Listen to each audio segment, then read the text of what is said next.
जगदीश त्रिवेदी के बिल्कुल नए वीडियोस के लिए सर्च करें Jagdish Trivedi official YouTube channel. Search करें, लाइक करें, फॉरवर्ड करें और हाँ, सब्सक्राइब करना ना भूलें जगदीश त्रिवेदी ऑफिशियल चैनल। એટલે મારે આ સભાને એ કહેવું છે કે દેવશંકર મહેતા એવું જીવા જે લખી શકાય અને એવું લખ્યું જે જીવી શકાય। દેવશંકર મહેતા અને લેખક અને મુખી દેવશંકર એ બંને વારંવાર અભિન્ન બની જતા। તમે એને જુદા ન પાડી શકો। અને એટલે હું કહું છું કે દેવશંકર મહેતા એક એવા સર્જક હતા કે જેના ચાવવાના અને દેખાડવાના દાંત જુદા નહોતા। 25 મિનિટ થઈ ગઈ છે, 25 મિનિટ રહી ગઈ છે। થોડીક જીવન ઝરમર જોઈ લઈએ આપણે અને એક વિશિષ્ટ પ્રદાન દેવશંકર મહેતાનું જેની નોંધ લેવી પડે એનો મારે ઉલ્લેખ કરવો છે બાકીના આ ઉત્તરાર્ધમાં। દેવશંકર મહેતાનો જન્મ 1916માં, 5 વર્ષની ઉંમર થઈ। 1921માં એમના પિતાશ્રી કાશીરામ મહેતાને ધાંગધ્રા સ્ટેટના રાજગવૈયા તરીકે નિમણૂક મળી અને 5 વર્ષના દેવશંકર સાથે પરિવારને લઈ કાશીરામ મહેતા ધાંગધ્રાના મયુરબાગ પાસે આવેલા નાનક દ્વારના ડેલામાં રહેવા આવ્યા। અહીંયા દેવશંકર 7 ધોરણનો અભ્યાસ પૂરો કરે છે, પણ પિતાની બીમારીના કારણે ધાંગધ્રા છોડી અને પાછો આ પરિવાર ગુજરવદી આવે છે। હમણાં લોકસભાની ચૂંટણી આવશે। 1967માં જ્યારે લોકસભાની ચૂંટણી થઈ ત્યારે ધાંગધ્રાના મહારાજા મેઘરાજસિંહજી એ ચૂંટણી લડતા હતા અને પ્રચારમાં એ ફરતા ફરતા ગુજરવદી આવ્યા ને મહારાજા કોઈના ઘરે જાય નહીં, પણ આમંત્રણ વગર એ દેવશંકર મહેતાના ઘરે આવ્યા અને એમ કીધું કે અહીંયા મારે આવવું જોઈએ કારણ કે આ મારો ગુરુદ્વારો છે। અને 15 વર્ષના દેવશંકરનું લગ્ન લખતરના રામચંદ્ર રાવલની 12 વર્ષની દીકરી કાંતા સાથે થાય છે। 4-5 વર્ષ દાંપત્ય જીવનના વિતા હશે। 1936માં એક છાપામાં જાહેરાત વાંચે છે કે કલકત્તાના બહુ મોટા પ્રિન્ટિંગ પ્રેસમાં નિષ્ઠાથી કામ કરી શકે એવા માણસોની જરૂર છે, અનુભવ નહીં હોય તો ચાલશે। અને 7 ધોરણ પાસ દેવશંકર મહેતા અરજી કરે છે અને સામેથી જવાબ હા આવતા ગુજરવદી જેવા ગામડામાંથી એ સીધા કલકત્તા પહોંચે છે અને મહેનત અને ધગશથી પ્રિન્ટિંગ પ્રેસને લગતું તમામ કામ શીખી જાય છે। એટલું જ નહીં, હિન્દી અને બંગાળી ભાષા શીખે છે અને ખપ પૂરતું અંગ્રેજી શીખી જાય છે। અને ત્યારબાદ પત્નીને કલકત્તા બોલાવે છે। અત્યારે કોઈને 2014માં કોઈ સ્ત્રીને એકલા કલકત્તા જવું હોય સૌરાષ્ટ્રના ગામડામાંથી તો આજે પણ વિચાર કરે 1937માં મારા અભણ મોટી બા ગુજરવદીથી એકલા કલકત્તા પહોંચ્યા અને લેખક બંગાળમાં સ્થાયી થાય એ કુદરતને મંજૂર નહોતું। એક દિવસ પિતાશ્રીના મૃત્યુનો તાર આવે છે અને 35 રૂપિયા જે બચાવેલા એ બચત થોડીક ઘરવખરી અને ઘરવાળીને લઈ બંગાળને કાયમને માટે અલવિદા કહી અને લેખક માદરે વતન આવે છે।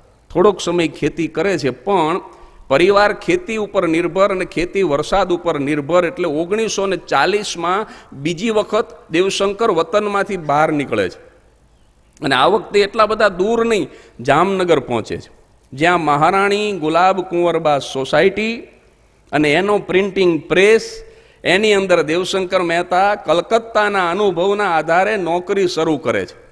અહીંયા 2 વર્ષ રોકાય છે, 1940થી 1942, અને એમાં 3 વ્યક્તિના ખૂબ નિકટ પરિચયમાં આવ્યા। મોટી 3 વ્યક્તિ, એમાંના એક રતુભાઈ અદાણી, બીજા રસિકભાઈ પરીખ અને ત્રીજા ઉછરંગભાઈ ઢેબર।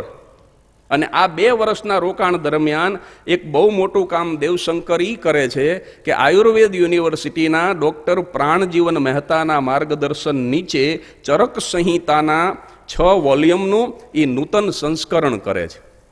અને 1942માં ગુણવંતરાય આચાર્ય સાથે દેવશંકર મહેતા રાણપુર આવે છે।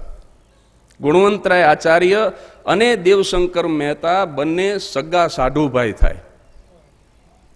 બંને સગા સાટુભાઈ. ત્યાં મેઘાણી સાથે થોડો સમય કામ કરે છે, પણ પછી પાછા એ ગુજરવદી આવે છે. અને ત્રીજી અને છેલ્લી વખત દેવશંકર મહેતા વતનમાંથી બહાર નીકળે છે અને આ વખતે એ મોહમયી મહાનગરી મુંબઈ પહોંચે છે. અને ભાઈએ જે વાત કરી, શામળદાસ ગાંધીના પ્રેસમાં એ નોકરી શરૂ કરે છે, પણ રાતના 3-3 વાગ્યા સુધી જાગી અને એટલી બધી મહેનત કરી એમણે, રાત દિવસ જોયા વગર. અને શામળદાસ ગાંધીનો એવો વિશ્વાસ સંપાદિત કર્યો કે 300 માણસનો પ્રેસ, જ્યાંથી રાષ્ટ્રભાવનાનું મુખપત્ર વંદે માતરમ નીકળતું, 300 માણસનો પ્રેસ અને દેવશંકરને સમગ્ર સુકાન સોંપી અને શામળદાસ ગાંધી નીકળી જતા અહીંયા લેખક ગાંધીવાદના રંગે રંગાય છે, પંચાયતી રાજના પ્રખર હિમાયતી બને છે અને અહીંયા ગાંધીજીનો સાક્ષાત્કાર થાય છે. એક દિવસ અચાનક મહાત્મા ગાંધી વંદે માતરમ પ્રેસની મુલાકાતે આવે છે અને જમીન ઉપર ટાંકણી પડી હોય છે. ગાંધી બાપુ જાતે વાંકા વળી એ ટાંકણી ઉપાડી દેવશંકર મહેતાના હાથમાં મૂકી અને રાષ્ટ્રપિતા ઉવાચ કે એક ટાંકણી પણ વ્યર્થ જશે તો ધારું પરિણામ નહીં આવે. અને શામળદાસ ગાંધીનું 50માં અવસાન થયું. શામળદાસ ગાંધી ભાઈએ કીધું એમ દેવશંકરને દીકરાની જેમ રાખતા અને એમના વિદેશ સ્થિત પુત્રને હિન્દુસ્તાન આવવામાં મોડું થયું ત્યારે શામળદાસ ગાંધીના મૃતદેહને મુખાગ્નિ દેવશંકર મહેતાએ આપ્યો. દેવશંકર મહેતા એમ કહેતા કે હું 2 વખત અનાથ થઈ ગયો, એક જ્યારે કલકત્તા હતો અને કાશીરામ મહેતા ગુજરી ગયા, અને બીજું હું મુંબઈ હતો અને શામળદાસ ગાંધી ગુજરી ગયા. 1950માં દેવશંકર મહેતા ગુજરવદી આવ્યા, પછી 34 વર્ષ જીવા અને એ 34 વર્ષમાં ક્યારેય એમણે ગુજરવદી છોડ્યું નથી. 1950માં એમના 3 વાર્તા સંગ્રહો પ્રગટ થઈ ચૂક્યા હતા. 1946માં હવે જો આ લેખક દેવશંકર, 1946માં પ્રથમ વાર્તા સંગ્રહ ગામને જાપે, પણ લેખકનું દુર્ભાગ્ય કે વિવેચકોએ કડક આલોચના કરી આ પ્રથમ પુસ્તકની, અને છતાં બીજા જ વર્ષે દેવશંકરનો બીજો વાર્તા સંગ્રહ પેપાને લીંબોળી, જેની પ્રસ્તાવના ગુણવંતરાય આચાર્યએ લખી છે. 25મી ઓક્ટોબર 1946ના દિવસે ગુણવંતરાય આચાર્ય લખે છે, ભાઈ દેવશંકરનો આ બીજો વાર્તા સંગ્રહ છે. એમનો પ્રથમ વાર્તા સંગ્રહ વિવેચકોને ગમ્યો નથી, પરંતુ જનતાને ખૂબ ગમ્યો છે. ગુજરાતમાં વિવેચકો અને વાંચકો વચ્ચે એટલું બધું અંતર રહ્યું છે કે ઘણીવાર વિવેચકોને ખૂબ ગમેલા પુસ્તકો જનતાને ગમ્યા નથી, તો જનતાએ ખૂબ વખાણેલા પુસ્તકો વિવેચકોને પસંદ પડ્યા નથી. ભાઈ દેવશંકરને વિવેચકોથી ત્રાસ પામવા જેવું નથી. ભાઈ દેવશંકરને વિવેચકોથી ત્રાસ પામવા જેવું નથી. જો સાચા હૃદયથી જનતાની સેવા માટે લેખક લખતો રહે, પ્રમાણિક બુદ્ધિથી, સાચા હૃદયથી અને પ્રમાણિક બુદ્ધિથી જનતાની સેવા માટે લેખક લખતો રહે, તો વિવેચકોને મન ભલે એ સાહિત્ય સેવા ન ગણાય, પણ સાચી જનસેવા જરૂર લેખાશે. અને આવી વફાદારી ભાઈ દેવશંકરના દિલમાં છે, એટલે એના લેખક તરીકેના ભાવિની મને ચિંતા નથી, બલકે ઉજળી આશા છે. ગુણવંતરાય આચાર્ય. આ પુસ્તક પ્રગટ થયું 1947માં. એની વિવેચકોએ દજાડે એવા શબ્દોમાં ટીકા કરી. 3 વર્ષ દેવશંકર મહેતાએ હિંમત ન કરી. 1950માં ત્રીજો વાર્તા સંગ્રહ પ્રગટ થયો, મૂંઝવતા પ્રશ્નો, અને એની જ્યારે વિવેચકોએ આલોચના કરી ત્યારે વિવેચકોનું શું કરવું એ મૂંઝવતો પ્રશ્ન હતો.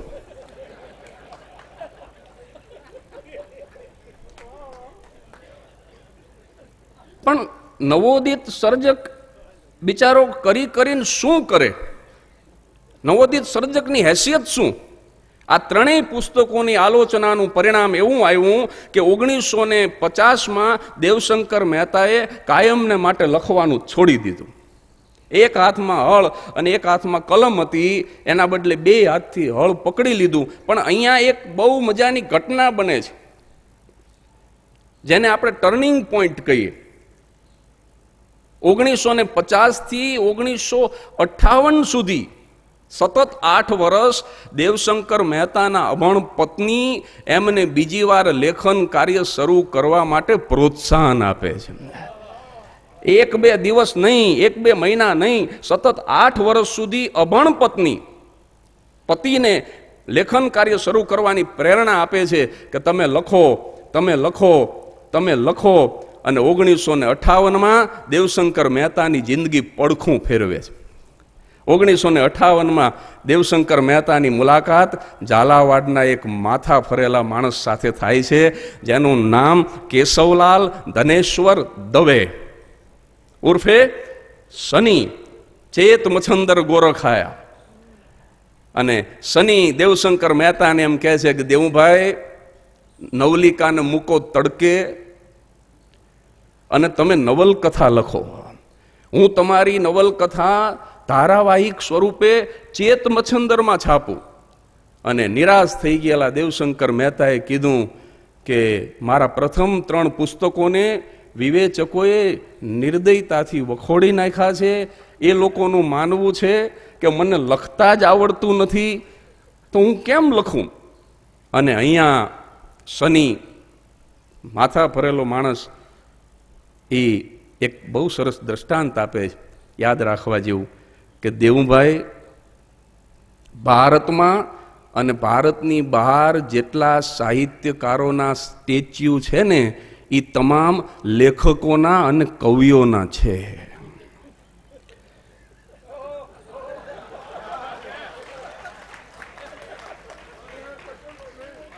એમાં એક પણ પૂતળું વિવેચકનું નથી. માટે નિરાશા ખંખેરી નાખો, મહાદેવનું નામ લો અને કલમ ઉપાડો. અને સાહેબ, 8 વર્ષના વનવાસ પછી 1958માં દેવશંકર મહેતાએ કલમ ઉપાડી, અને કેવી ઉપાડી એ બધા જાણે છે. 1958ના મે મહિનાની 10મી તારીખ શનિવાર લેખકની મોટી 2 દીકરીઓના લગ્ન, સરોજ અને નીલા. યોગાનો યોગ તો જુઓ તમે, કે જે દિવસે લેખકની મોટી 2 દીકરીઓના લગ્ન, તે જ દિવસે ચેત મચ્છંદરમાં મીઠી વીરડીનો પ્રથમ હપ્તો પ્રગટ થયો. અને પછી તો ચેત મચ્છંદર, નૂતન સૌરાષ્ટ્ર, ફૂલછાપ, એક પછી એક અખબારોમાં દેવશંકર મહેતાની ધારાવાહિકો પ્રગટ થવા લાગી. એક સાથે 3 છાપામાં 3 અલગ અલગ નવલકથાઓ ચાલતી હોય, ધારાવાહિક. એવી રીતે દેવશંકર મહેતાએ લખ્યું છે. ધડોધડ પુસ્તકો છપાવા માંડ્યા, આવૃત્તિઓ થવા લાગી. અને એમના મૃત્યુના 30 વર્ષ પછી આજે પણ એમના ચાહકો એમના પાત્રોને અને એમની વાર્તાને ભૂલી નથી શકતા. એ એમની સર્જનશીલતાનો, સત્વશીલતાનો બોલતો પુરાવો છે.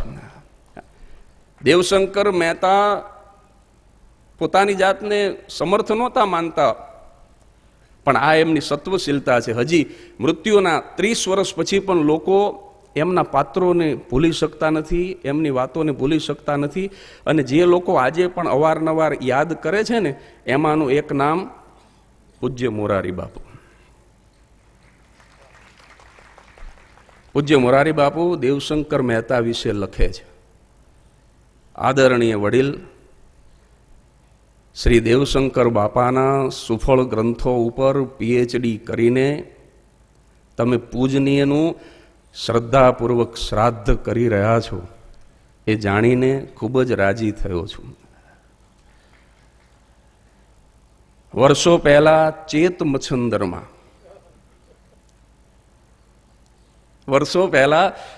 મચ્છંદરમાં એમની ધારાવાહિક નિયમિત ક્રમશઃ છપાતી. નાનપણમાં એ વાંચીને અનેરો આનંદ થતો. મને આ વાક્ય બહુ અગત્યનું, મને એમની કલમમાં બલમ, ચલમ અને મલમનો ત્રિવેણી સંગમ જણાયો છે. આપે એક શબ્દ ઉપાસકની શબ્દો વડે પૂજા કરીને આપની શબ્દ સેવાને પાવન કરી છે.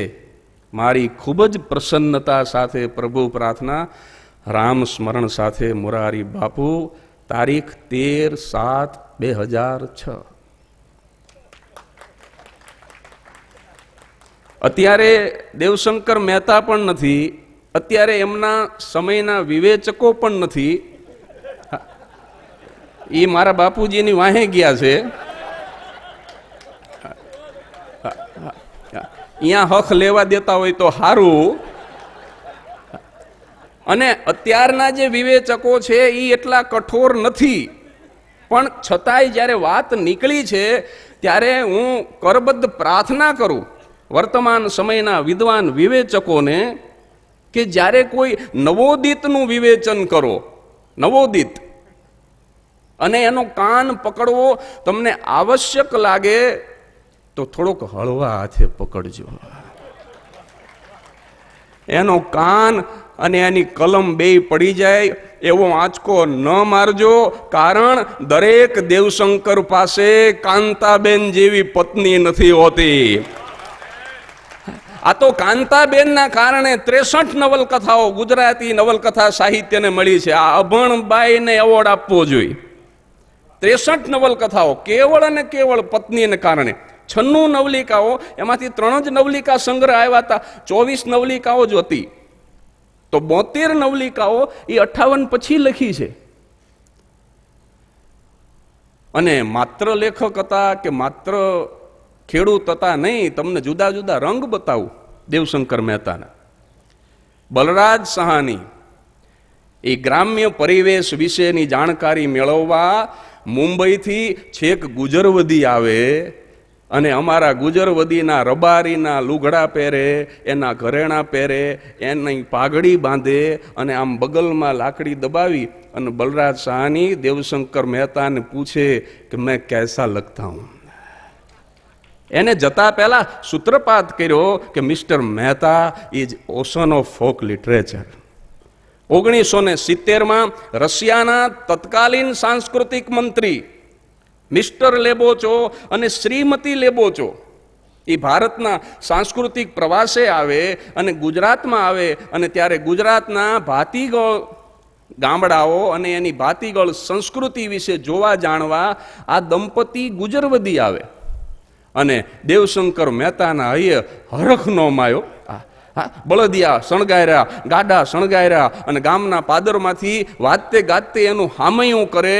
અને જે રીતે આપણે આમ નવ દંપતીને પોંખીએ ને એ રીતે મારા અભણ મોટીબા માથે મોડીઓ મૂકી અને ઘરના આંગણામાં એ પરદેશી યુગલને પોંખે અને એને કાઠિયાવાડી ભોજન જમાડે અને ચોરાના ચોકમાં લઈ જઈ અને એને ભાતીગળ રાસ દેખાડે. ગુજરાતી ફિલ્મના કલાકારો અને કસબીઓ આવે, ઇતિહાસ વિશેની માહિતી મેળવે, વાર્તાઓ લઈ જાય ફિલ્મો બનાવવા માટે. ડાયરાના તમામ કલાકારો આવતા, નાટક મંડળી આવે, ભવાયા આવે. દેવશંકર મહેતાની ડેલીએ ઇતિહાસની અને સાહિત્યની ઉજળી ચર્ચાઓ થાય. એટલે દેવશંકર મહેતા માત્ર લેખક નહીં, માત્ર મુખી નહીં, સાહેબ એ ગ્રામ્ય પરિવેશના જ્ઞાતા અને ઇતિહાસ તથા સાહિત્યના મર્મગ્ન માણસ હતા. અને હવે મારે એક વિશિષ્ટ પ્રદાન તરફ આ સભાનું ધ્યાન દોરવું છે. અહીંયા એવું બોલવામાં આવે છે ને વારંવાર કે વિશેષ શું એ ખોલી આપશે.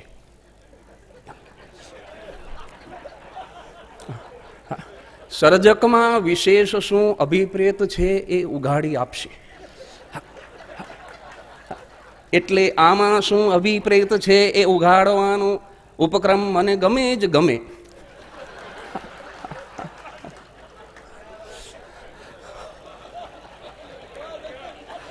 તાલી વગાડો.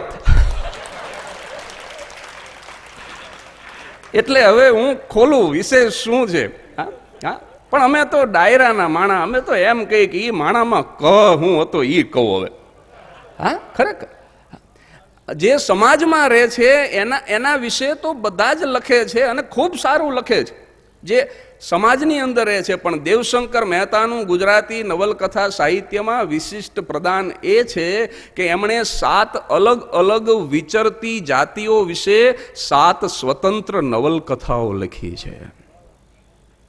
જેના માટે આભનું ઓઢણું છે, પૃથ્વીનું પાથરણું છે, સરનામા વગરના ઘરમાં રહે છે એવા માણસોની વચ્ચે જઈ અને એમના વિશે જાણી અને 7 નવલકથાઓ તમને નામ આપું. એમણે મલ અને કાંક્ષીવાળાની નવલકથા લખી, કમનીય કાંક્ષીવાળી.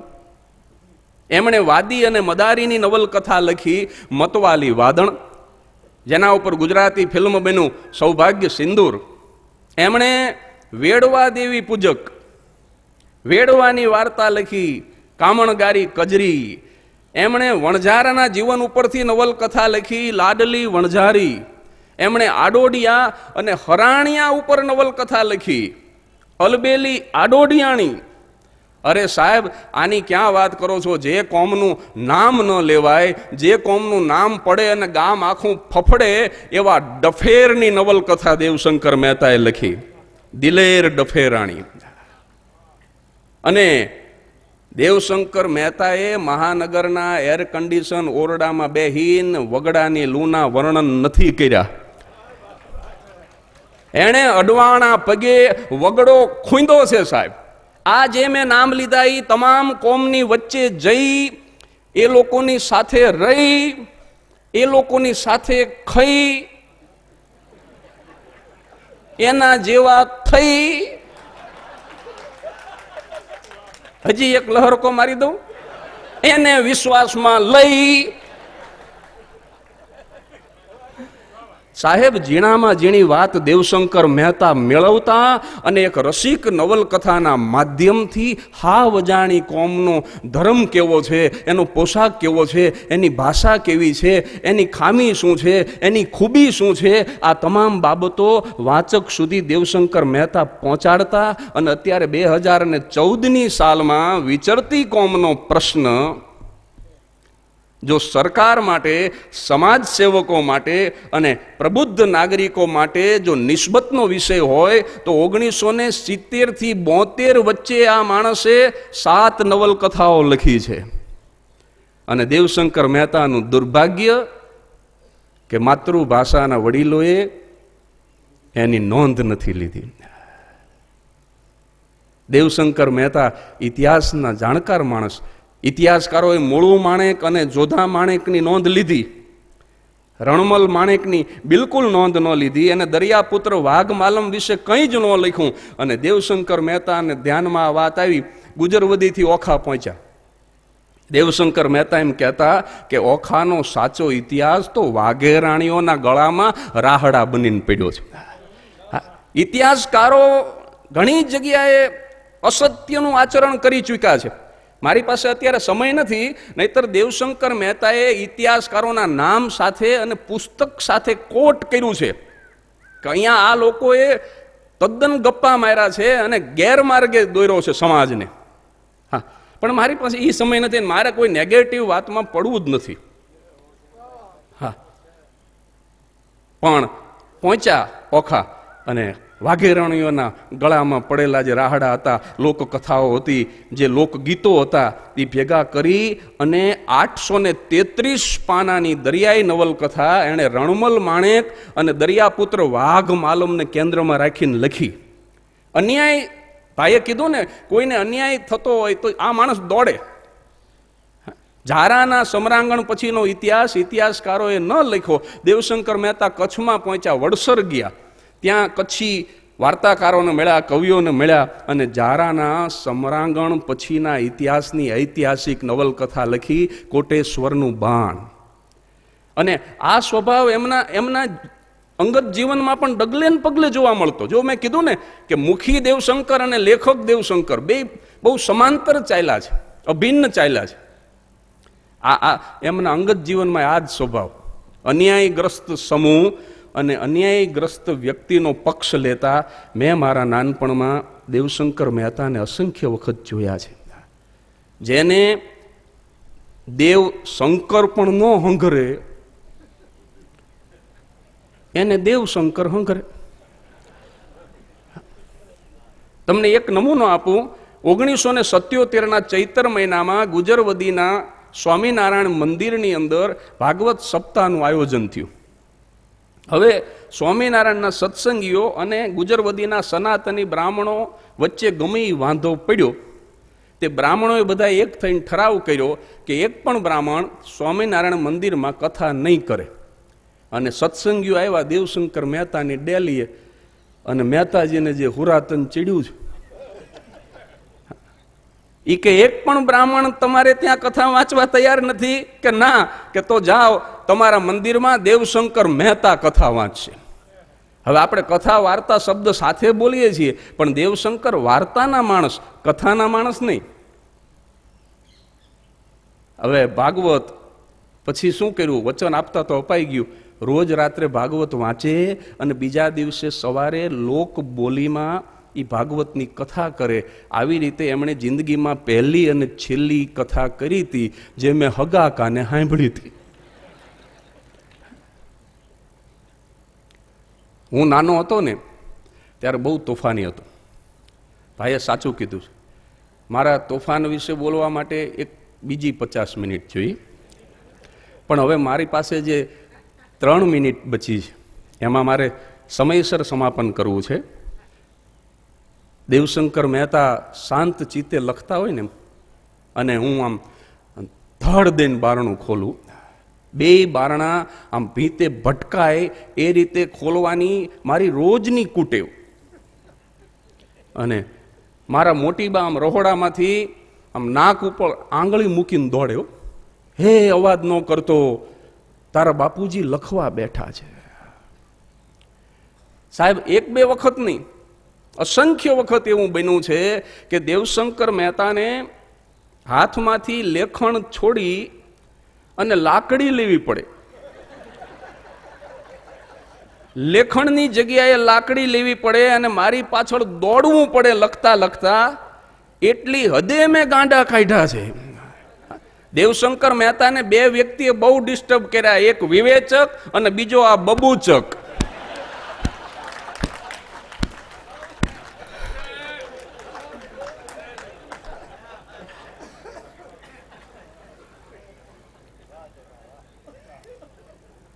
બાપુ,